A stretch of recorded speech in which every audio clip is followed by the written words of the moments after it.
사랑하는 주님, 십자가에 못 박혀 죽으실 때에 우리의 가슴이 무너지는 것 같았지만 그 주님은 하나님의 아들이셨습니다. 참으로 우리를 구원하기 위해서 오신 메시아였습니다. 그분은 사망 권세도 깨트리시는 능력의 하나님이셨습니다. 음부의 문도 여시고 무덤 문도 여시고 우리를 위해서 사망 가운데 죽을 수밖에 없는 우리들에게 부활의 길을 열어주시는 놀라운 주님이신 것을 우리가 알게 되었나이다. 하나님, 이 기쁜 소식을 인하여 감사합니다.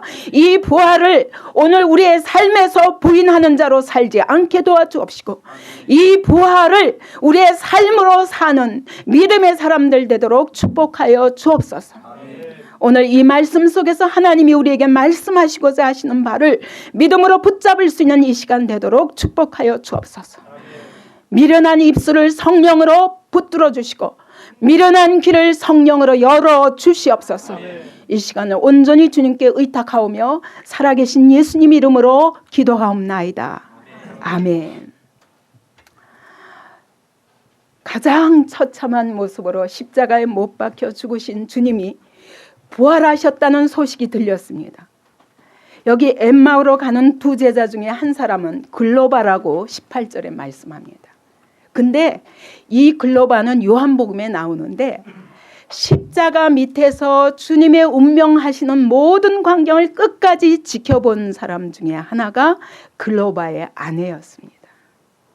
그 자리에 글로바가 있었는지 없었는지는 모르겠지만 그가 없었다 할지라도 그 아내로부터 예수님께서 어떻게 처참하게 찔리시고 채찍당하시고 못 박히시고 그것도 모자라서 나중에는 창으로 그 심장을 찔러서 물과 피를 다 쏟게 했습니다.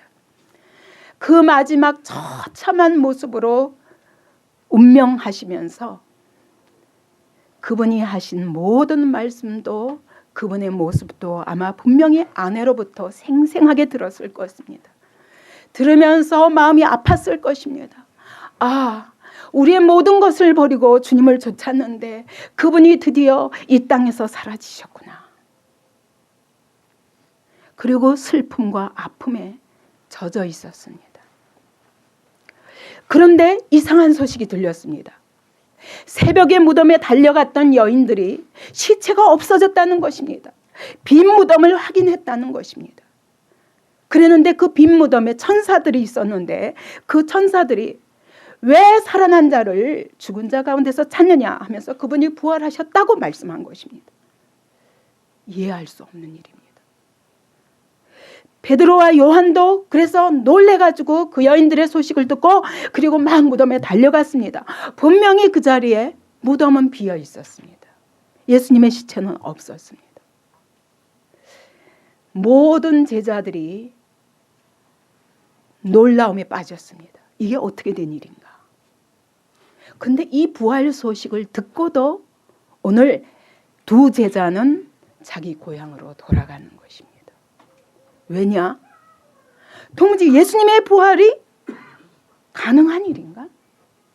죽은 사람이 살아난다는 것이 가능한 일인가? 혹시 시체가 도적질 당한 것은 아닐까? 또 거기다가 대제사장과 그 하속들이 이 소문을 막 퍼뜨렸습니다. 또 만약 부활하셨다 할지라도 그분이 부활하신 것과 오늘 나의 삶과 무슨 관계가 있습니까? 부활하시면 뭐해?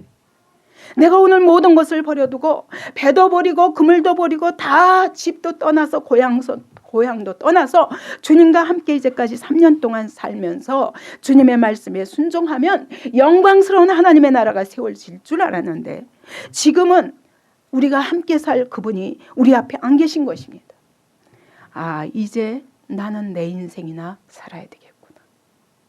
여러분, 오늘 주님이 부활하셨는데 여러분의 삶과 무슨 상관이 있습니까? 여전히 나는 일하러 일터에 가야 되고 나는 여전히 가정으로 돌아가면 할 일이 많고 여러분이 학교로 돌아가면 공부할 것이 많습니다. 주님의 부활과 오늘 내 삶과 무슨 상관이 있습니까? 엠마오의 이 두 제자와 똑같은 것이 오늘 우리의 형편입니다. 그것도 부활하시고 며칠 지난 것도 아니에요. 바로 부활하신 그날 새벽에 부활하셨는데 그날 오후에 고향으로 내려가고 있는 것입니다. 부활과 내 삶은 관계가 없다는 생각인 것입니다. 그래서 예루살렘에서부터 2시간이나 되는 거리의 고향으로 지금 걸어가고 있는 것입니다. 그러면서 그들은 걸어가면서 17절에 보니까 서로 이야기를 주고받는 것입니다. 예수님에 관한 이야기입니다. 부활에 관한 소식입니다. 정말 부활하셨을까? 이것이 무슨 일일까? 그들이 분명히 믿지 못했을 것입니다. 그래서 슬픈 빛을 띄었다고 말합니다. 부활 소식을 듣고도 슬픈 것입니다. 이 슬픔을 떨칠 만큼 부활이 어떤 것인지 아직 확인한 바가 없습니다. 여러분 부활을 확인하셨습니까? 여러분이 오늘 가지고 있는 문제가 이 부활과 무슨 상관입니까? 오늘 예배 드리는데 찬양하는데 저는 부활 생각만 해도 감격스럽게 이 말씀을 준비하면서 너무 감격스럽게 그렇게 예배를 드리려고 여러분의 얼굴을 보니까 전부 땅바닥만 쳐다보시면서 웃음도 없고 기쁨도 없고 그러면 여러분 부활이 여러분과 무슨 상관이 있습니까? 여전히 여러분이 근심해야 되고 여러분이 여전히 슬퍼해야 되고 여러분이 여전히 내가 그것과는 상관없이 오늘 내가 해야 할 일들에 끌려다닌다면 과연 주님의 부활이 여러분과 무슨 상관이 있습니까? 여기 베드로와 다른 제자들도 마찬가지입니다. 베드로는 2번이나 다른 제자들도 2번이나 8일 동안에 2번이나 만났습니다. 부활의 주님을. 그런데도 그가 요한복음에 보면 고향으로 돌아갔습니다. 그리고 고기나 잡자. 그랬더니 다른 제자들도 그래 우리도 같이 가자. 그렇지 주님은 부활하셨어도 밥을 먹어야 살지. 누가 먹여주나? 그래서 고기나 잡자. 그리고 갈릴리 바다로 갔습니다. 오늘 우리도 똑같습니다. 예수님의 부활절이 나의 오늘 현실과 무슨 상관이 있습니까? 내가 해야 할 공부 예수님이 대신 해주십니까? 내가 해야 할 일 주님이 대신 해주십니까? 그래서 일주일 내내 공부와 일에 지쳤다가 예배를 옵니다. 오늘도 예배를 드리는 것이 아니라 예배를 봅니다. 구경꾼처럼 앉아서 앞에 서 있는 목사님이 앞에 서 있는 전도사님이 앞에 서 있는 찬양 인도자들이 어떻게 하고 있나 구경합니다. 말씀을 듣습니다. 그 말씀과 내 삶과 너무 괴리감이 큽니다. 그래서 말씀을 받아들이기가 너무 힘듭니다. 교회 봉사를 열심히 합니다. 주님을 위해서 열심히 일하는데도 왜 기쁨이 없고 왜 내 삶에 축복이 느껴지지 않을까? 이것이 많은 사람들의 고민입니다. 목사조차도 설교하면서 지칩니다. 때로 하나님의 교회를 세워가다가 지칩니다. 왜 그렇습니까? 오늘 이 17절에 보니까 슬픈 빛을 띠고 지금 내려가고 있는데 그 이유가 뭐냐? 15절 16절에 보세요. 예수께서 그렇게 엠마오로 내려가고 있는 제자들에게 가까이 가셨습니다. 그리고 그들과 동행하셨습니다. 그러나 16절에 보니까 그들의 눈이 가리워서 보지 못했다고 알아보지 못했다고 말합니다. 오늘 왜 주님의 부활이 우리의 삶과 상관없고 우리는 여전히 걱정하고 근심하고 사느냐? 오늘도 내 옆에 동행하시는 주님을 알아보지 못하기 때문입니다. 그분이 우리 앞에 안 보이기 때문에 안 계신 것이 아니라 그분이 내 옆에 계시나 이것을 알아볼 수 있는 믿음이 없는 것이 문제라고 오늘 본문은 말씀하시는 것입니다. 부활하신 주님은 오늘 우리의 삶의 현장에 함께 하십니다. 성경이 그렇게 말씀하십니다. 그런데 영의 눈이 가리워져서 알아보지 못하는 것이 우리의 문제라고 말씀하시는 겁니다. 여기 부활의 현장을 보면요, 한결같이 전부 알아보지 못합니다. 예수님과 3년 동안 함께 살았던 사람들입니다. 그것도 아침부터 저녁까지 어디로 가시던 절절절절 따라다니던 사람들이. 그러면 예수님의 그림자만 봐도 예수님을 알아봐야죠. 그런데 예수님을 봤는데 알아볼 수가 없었다는 것입니다. 왜 그럴까요? 왜 그럴까요? 예전의 육체의 모습은 아니었다는 것은 분명합니다. 만약 똑같은 분이었으면 깜짝 놀라서 비슷한 분이 계시네 이렇게라도 했을 것입니다. 근데 비슷한 분이라고도 알아볼 수 없을 만큼 같이 걸어가면서도 모르는 것입니다. 막달라 마리아가 무덤 앞에서 울고 있었습니다. 누가 주님을 시체를 도적질해 갔을까? 그랬더니 뒤에 누가 있어요. 그래서 돌아보니까 동산지기 같아요. 도무지 누군지 모르겠어요. 그래서 당신이 어디다 두었는지 아시거든 내게 말씀해 주시옵소서. 근데 그분이 예수님이었어요. 막달라 마리아가 얼마나 예수님을 사랑하는데 못 알아보겠습니까? 그 발밑에서 향유를 뿌리고 자기 머리칼로 닦고 그 발에 입 맞추며 그렇게 사랑한 주님을 어떻게 그렇게 못 알아볼 수 있습니까? 부활의 주님의 모습은 우리가 상상할 수 없는 모습으로 나타나기 때문입니다. 밤새도록 고기를 잡고 있었습니다.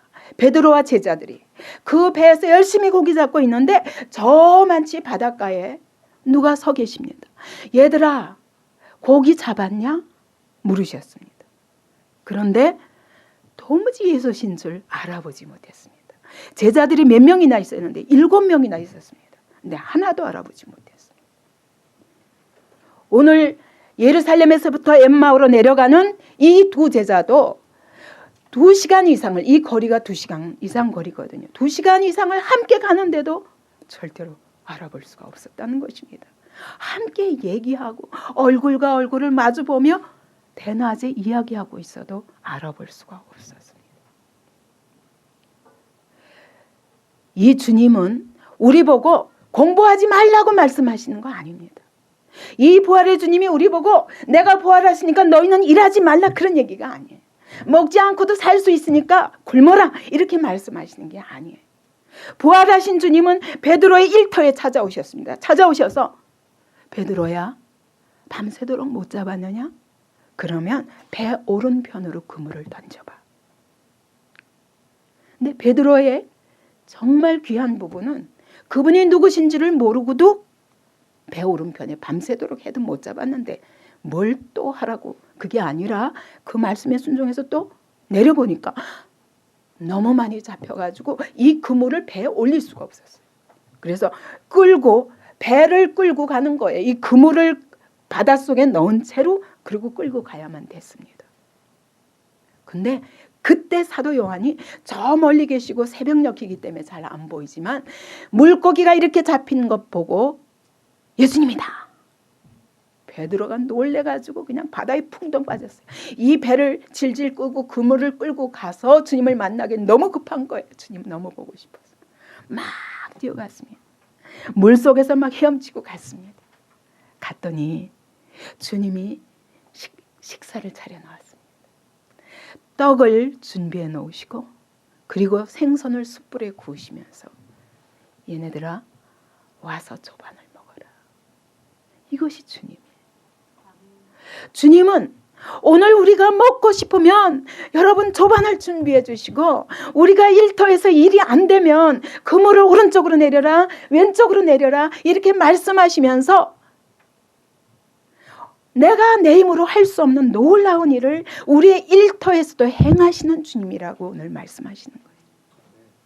여러분 일하지 말라는 게 아니에요.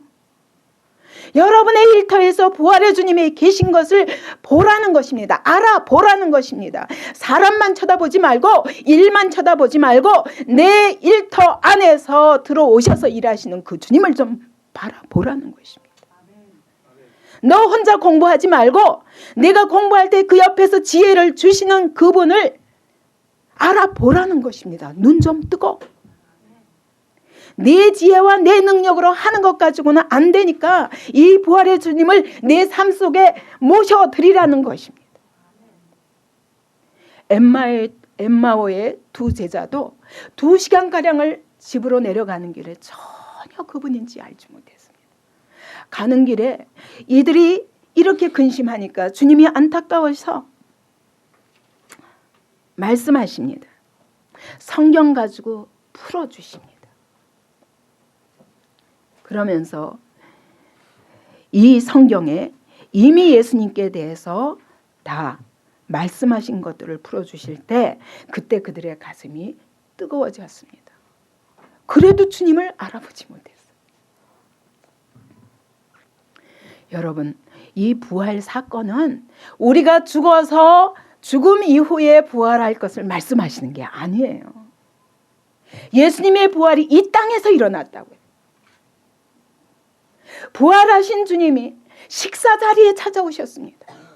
베드로의 일터에 찾아오셨습니다. 그리고 무엇보다도 제자들이 함께 있을 때 거기에 찾아오셨습니다. 그리고 이 엠마오의 두 제자가 집에 들어오셔서 같이 식사하십시다. 같이 주무십시다.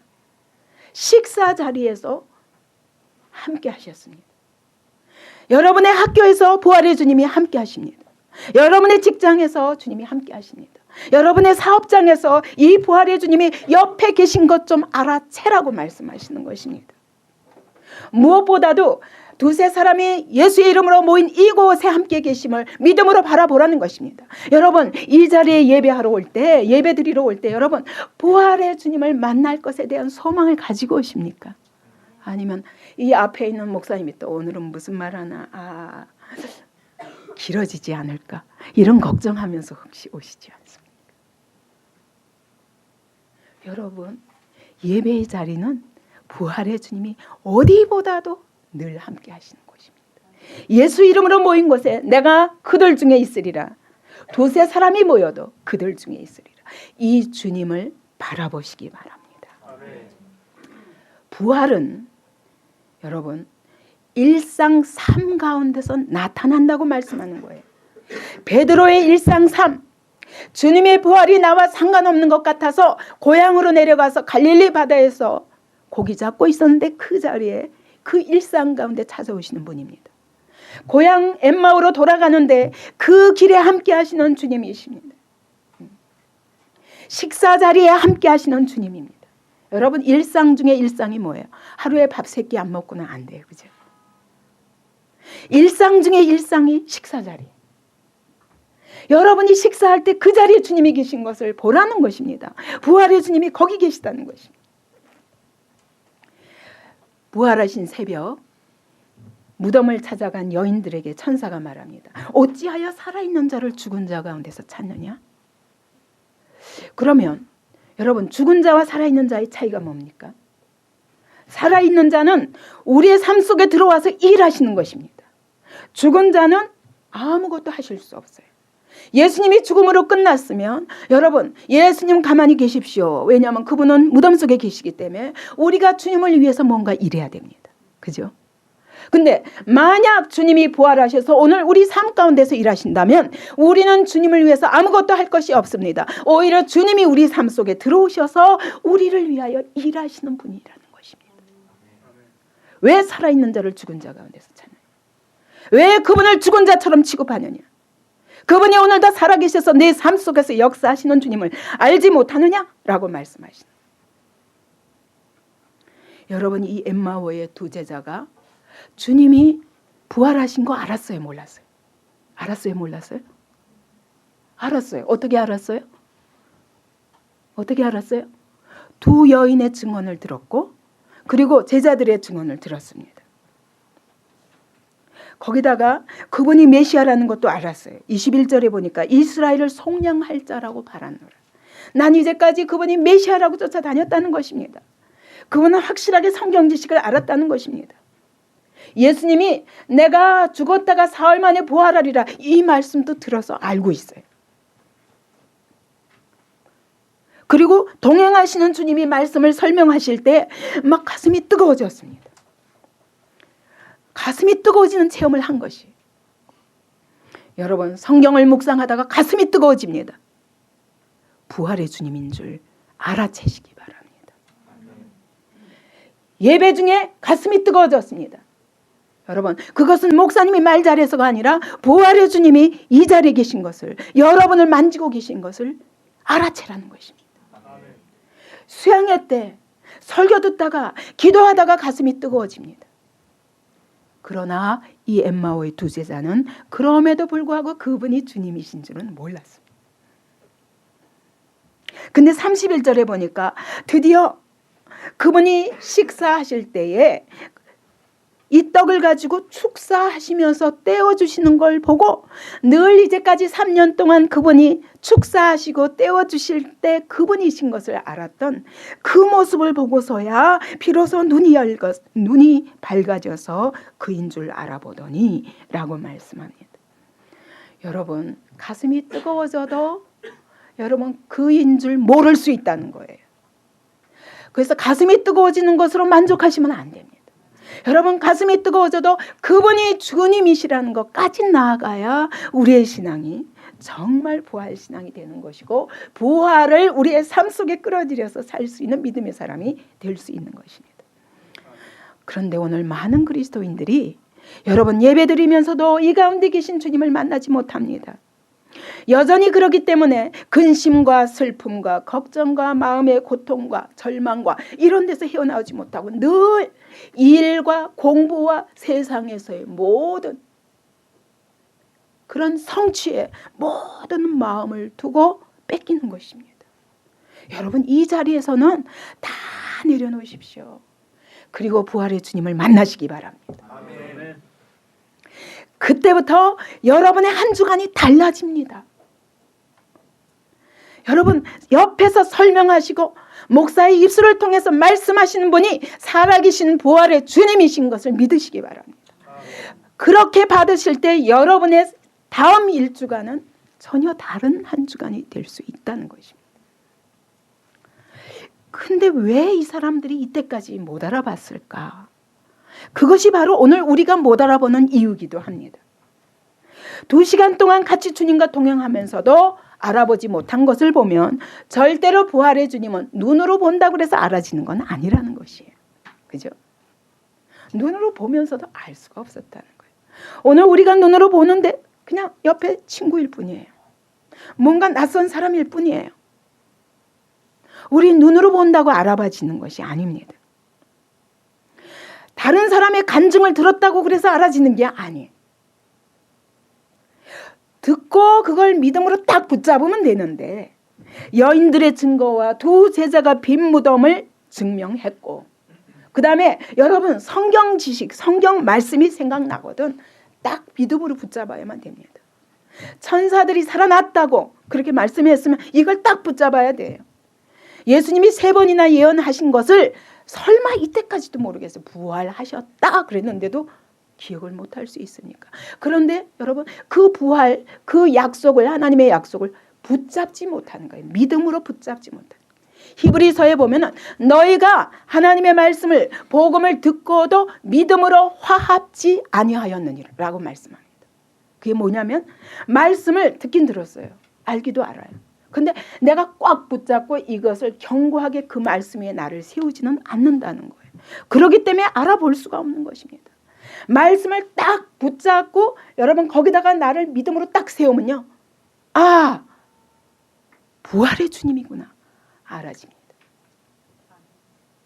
이게 부활의 주님을 인식할 수 있는 방법이에요.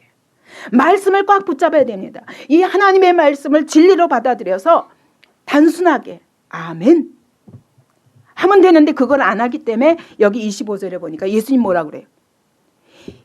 이 성경에 말한 모든 것을 마음에 더디 믿는 자들이요. 그만큼 성경 봤으면 됐지. 왜 못 믿느냐? 성경에 수없이 내가 얘기했는데 왜 못 믿느냐? 여러분, 우리 중고등학생이라도 어려서부터 들었습니다. 그래서 거기서 교회에 앉아 있으면 들은 것만 가지고도 여러분이 삶 속에서 아, 이분이 부활의 주님이구나 붙잡을 수 있는데, 여기서 설교를 들으면 졸립다, 무슨 말인가, 알아도 나한테는 소용없다, 그러면 붙잡지 않으면 여러분의 삶 속에서 이 부활의 주님과 사는 방법을 알 수가 없는 것입니다. 믿음을, 말씀을 붙잡았으면 그 말씀에다 나를 탁 세워버리는 거예요. 반석 위에 세우라고 그랬어요. 하나님 말씀 위에 서는 것입니다. 내 생각은 모래성입니다.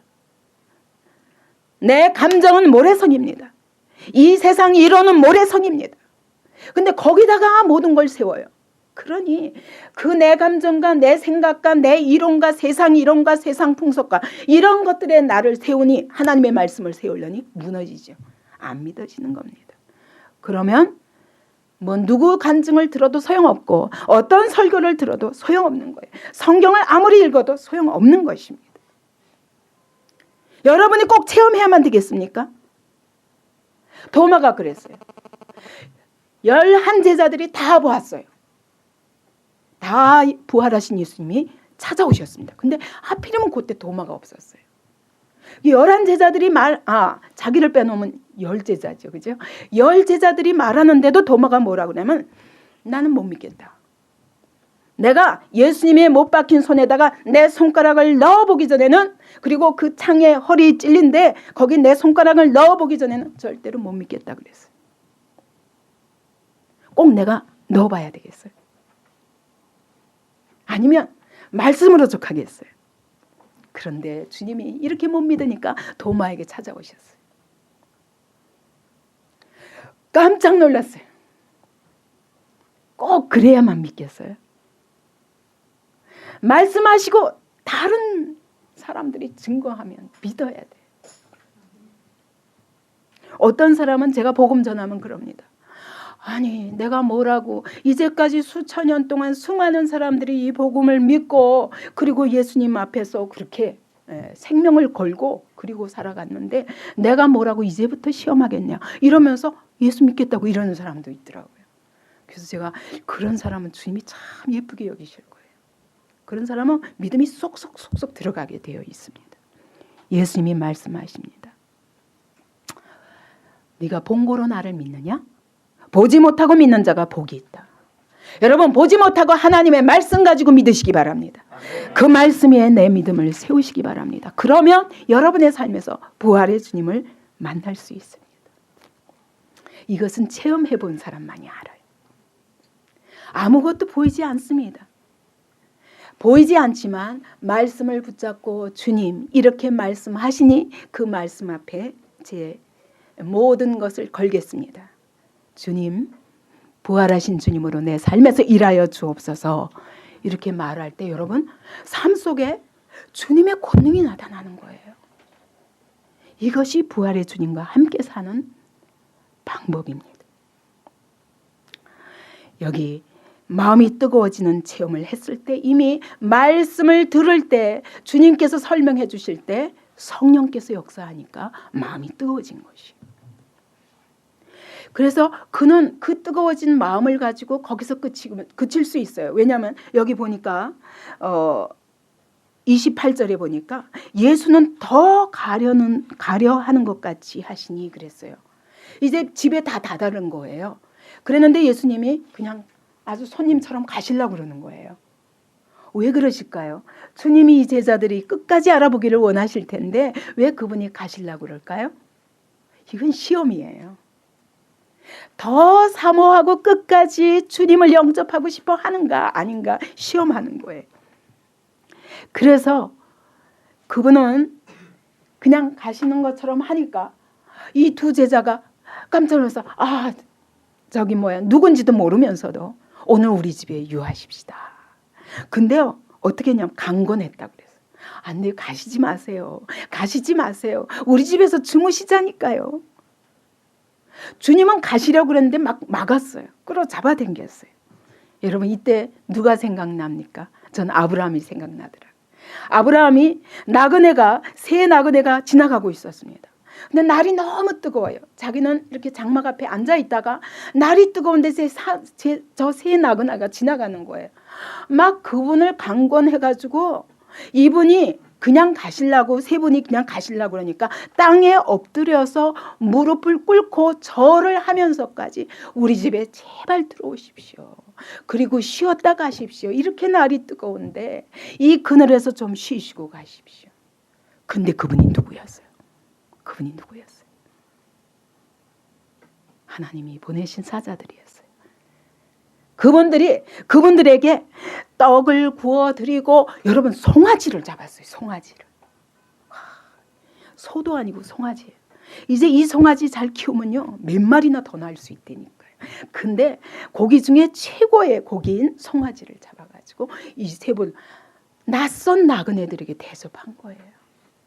근데 그 나그네들이 바로 하나님의 사자들이었어요. 그날 말씀하셨어요. 네가 내년 이맘때에 사라의 몸에서 아들을 얻으리라 말씀하셨어요. 그뿐만 아니라 가시려고 하시다가 내가 내 친구 아브라함에게 뭘 숨기겠느냐? 내가 지금 어디로 가냐면 소돔과 고모라를 가서 소돔과 고모라를 멸망시키려고 한다. 여러분 막 그분을 강권해가지고 그분이 누군지도 모르고 막 우리 집에 들어오십시오. 제발 쉬십시오. 내가 송아지 잡아드릴게요.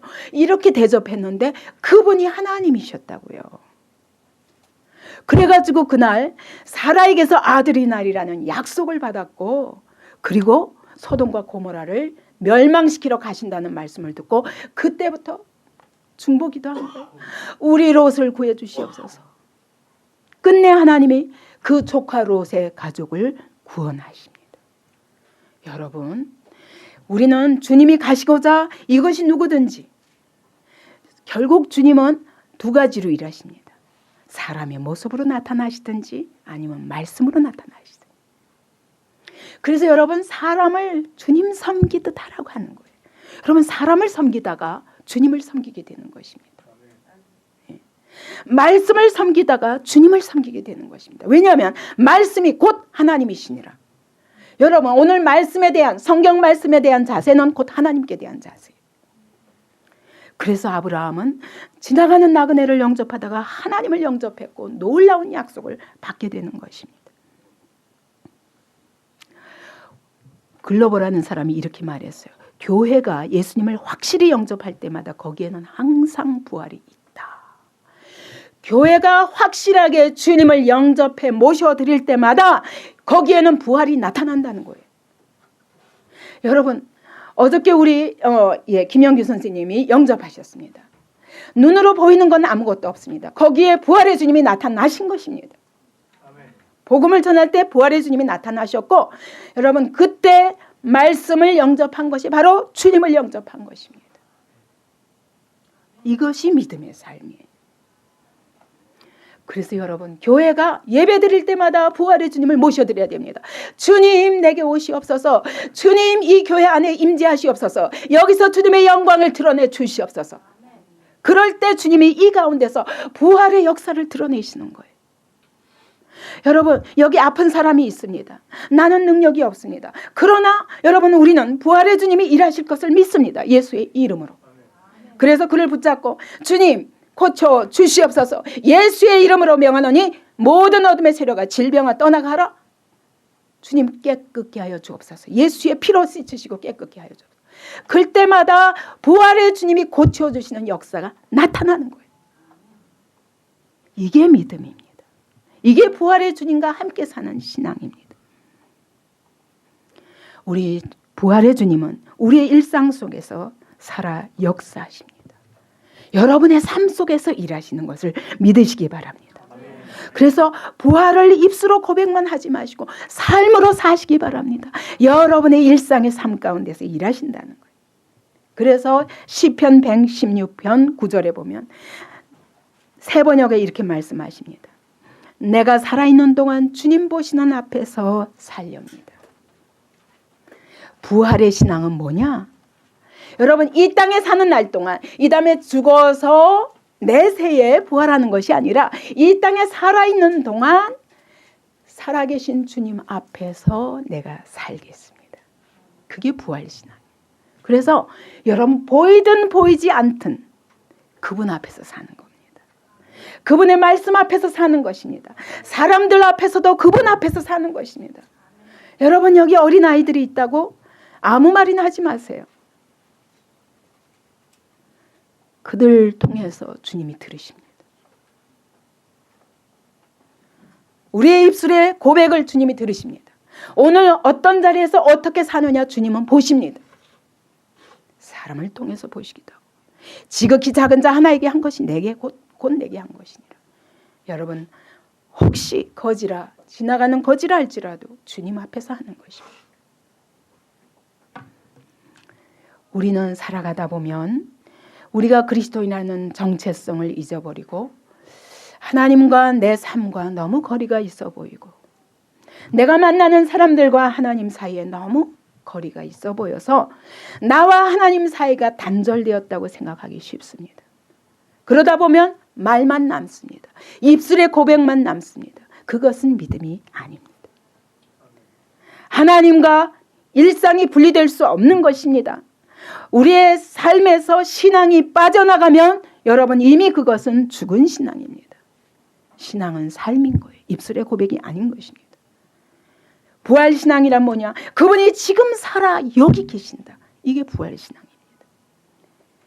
지금 현재 내 삶에서 일어나고 있는 모든 사건이 하나님의 간섭하심이다. 이걸 인정하는 것입니다. 그래서 이것을 알아채고 부활의 주님 앞에 뛰어들어가는 거예요. 주님 앞에서 행동하는 것입니다. 우리의 교회의 삶 속에서 주님의 살아 역사하심을 믿으시기 바랍니다. 저는 어떤 경우에도 교회가 어떤 어려움에 처해도 저는 절대로 두려워하지 않습니다. 30년 동안 교회를 세우면서 수많은 교회를 세우면서 저는 그 교회 가운데서 일하시는 주님을 보았습니다. 어떻게 죽은 것 같은 교회도 하나님이 어떻게 살리시고 주님의 이름의 영광 때문에 반드시 살리시는 것을 경험했습니다. 우리의 가정과 일터에서 어떤 경우에도 낙심하지 않습니다. 왜? 부활의 주님이 일하실 것입니다.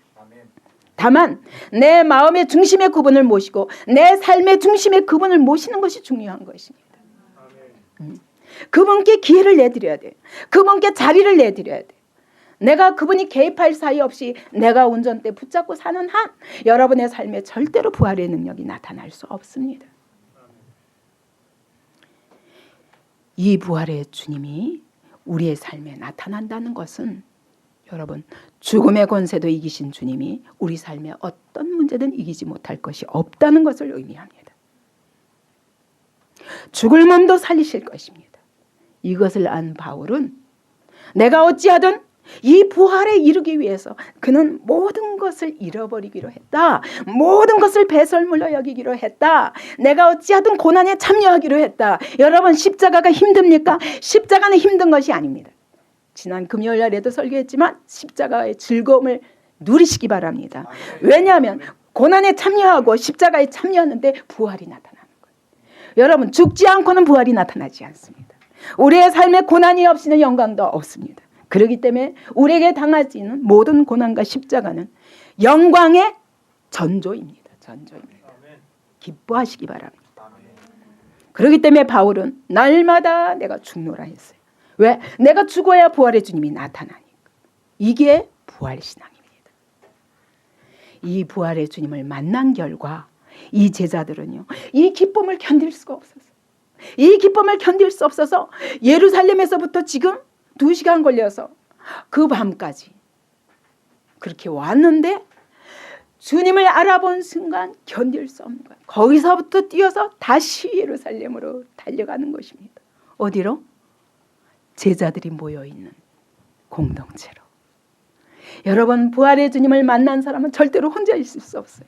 나 홀로 신앙이 있을 수 없습니다. 여러분 공동체가 모여있는 것에 달려가고 싶은 것입니다. 왜냐하면 거기 가니까 모든 부활의 주님을 목격한 사람이 다 모여있는 것입니다. 너도 봤니? 나도 봤어. 나도 주님이 나타나셨어. 내가 가는 길에 그분이 나타나셨어.